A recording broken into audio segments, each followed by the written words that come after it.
Ito ang bayan ng Tuburan, matatagpuan sa hilagang bahagi ng Cebu. Ang Tuburan ay isang kaakit-akit na bayan na nagtataglay ng diwa ng kagandahan sa kanayunan at malalim na pinagmula ng kultura.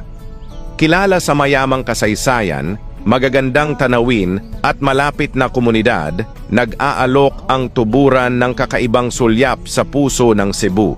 Angkop ang pangalan ng bayan na nagmula sa salitang Cebuano na tubod o tagsibol dahil biniyayaan ito ng maraming likas na bukal na matagal nang nagpapanatili sa mga tao sa lugar. Ang kwento ng bayan ay kaakibat ng katatagan ng mga mamamayan nito.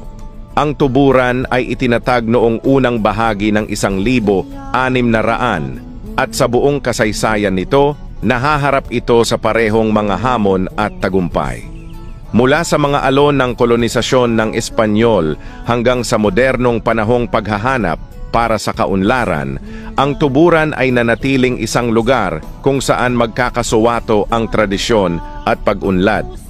Ipinagmamalaki ng mga tao ng Tuburan ang kanilang mga ugat sa agrikultura na ang palay, mais at gulay ay pangunahing produkto ng lugar kasama ang kasaganaan ng mga isda mula sa mga baybaying dagat nito.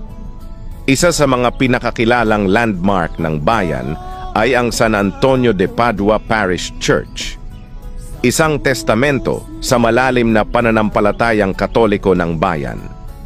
Nagmamalaki ito sa gitna ng Tuburan kung saan taon-taon nagtitipon ang komunidad upang ipagdiwang ang taunang fiesta, kumpleto sa mga makukulay na prosesyon, masiglang musika at mga pagsasalo-salo na pagkain na nagpapatibay sa ugnayan ng mga tao.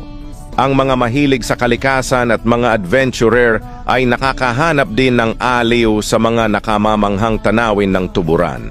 Dahil sa mga gumugulong na burol, tahimik na dalampasigan at makulay na coral reef, ito ay isang nakatagong hiyas para sa mga naghahanap ng kapayapaan at katahimikan na malayo sa abalang buhay sa lungsod.